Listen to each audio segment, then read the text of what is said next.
Hello everyone. In this video I'll quickly describe visualization of variation in a distribution using histogram.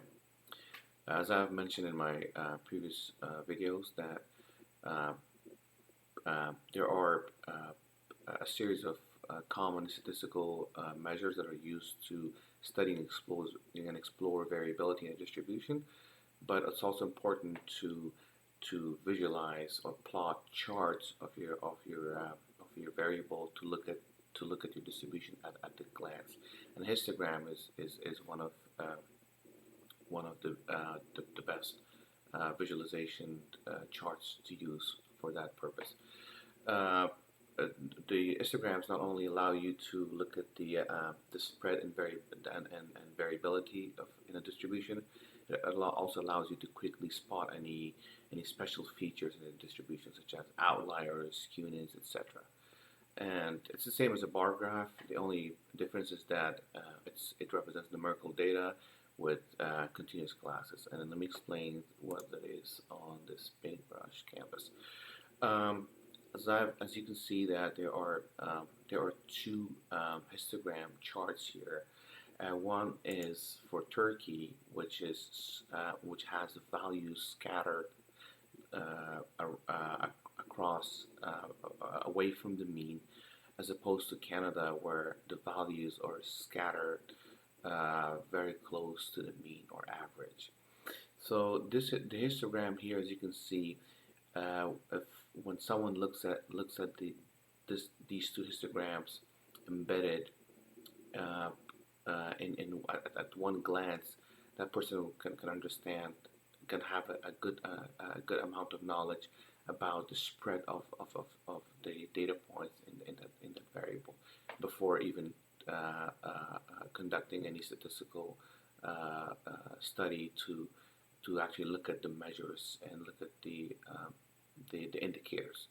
So histograms are the same as bar graphs. What does that mean? As you know, that bar graphs are used to represent categorical data, and they're if I can draw them right, there are each of the bars represent a category of the variable. So if we have book, stationery data set, and each bar graph represent a distinct or discrete category. For example, it could be this bar could be book, second could be pen, third one could be notebooks. However, in a histogram is different because histogram actually is not categorical. Histograms have continuous classes, meaning the classes or the x-axis or that each bar represents are actually continuous in a way that they could take on any value. So let's say if we have two bar graphs, right? Two bar graphs that each that goes from the minimum of 1 to 3, then the first bar graph takes 1.5 and the second one gets 1.5. So it starts from 0, 1 to 1.5. Then the second bar graph, histogram bar graph, starts from 1.6 to 3, and that value can also change.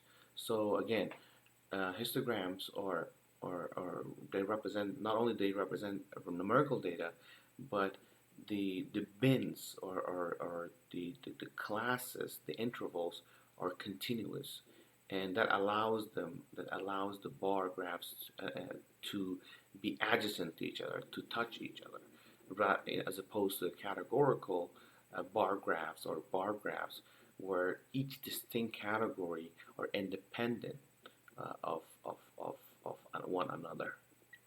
I hope the definition made sense. I will go to SPSS to illustrate how you can create histograms. I have two models here. The first model is to show you how to create a histogram using a univariate variable. The data here is just fabricated hypothetical data set that I created a normal random numbers going from 0 to 50. So um, so that's where that's the source of where the values of the data of these variables come from. So to create a histogram, you simply use the graphs toolbar and then legacy dialog and then histogram. So when you go to histogram, because this window allows you to look at one variable at a time if you don't have a category to factor for, and I'll explain that what that is. So simply click one of the measures here. We have two measures onto the drag it onto the variable, and if you want to add titles, you can do it through this window. I wouldn't do it for to keep this video as short as possible, and then click on OK, and your histogram is created.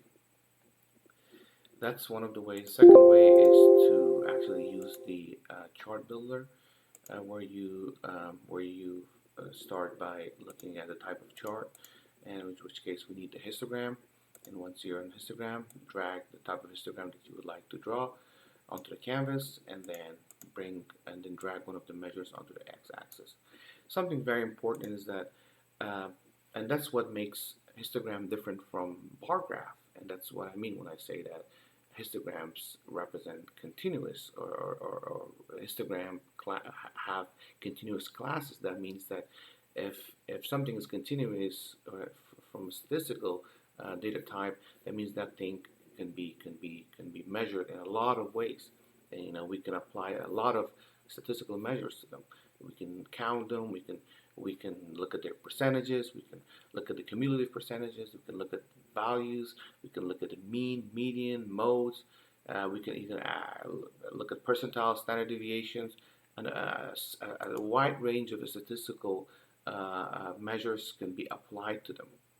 So that's the advantage of a histogram, because again, we're dealing with continuous class, with numerical data, and with continuous classes, and that allows us to be able to look at each of these bars, to look at to select the measurement level for each of these bars.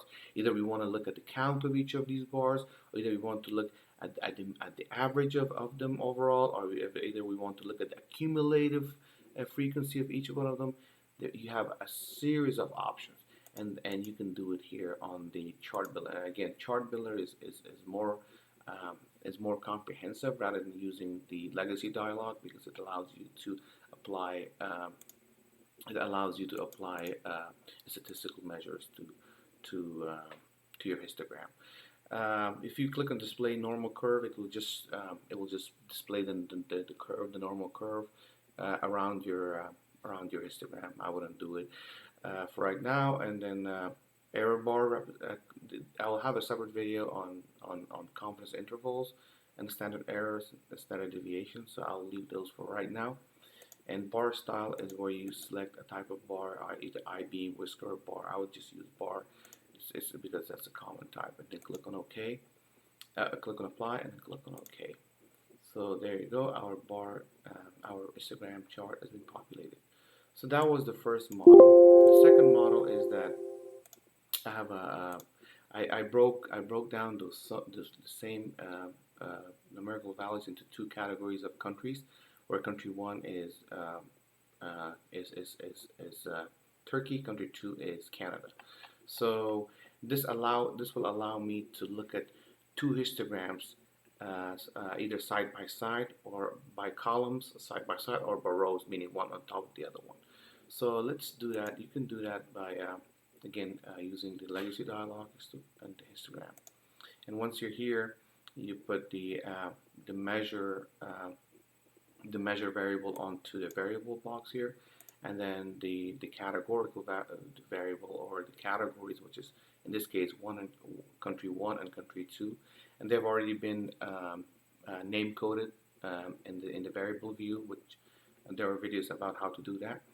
And then click on bring it onto the row. Row allows you to look at both histograms in the form of rows, one on top of the other.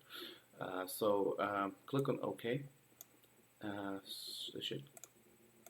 There you go. So as you can see, country 1 and country 2, you can look at both histograms uh, on the same measure box. So this allows you to look at the spread of the values and compare one to the other. And as you can see that the the the the, the distribution is variable. It varies a lot, significantly more than the distribution in Canada. That means that the data points or the values are far away from the mean, from the average, as compared to Canada, where the values are scattered closely, or they're scattered around the average.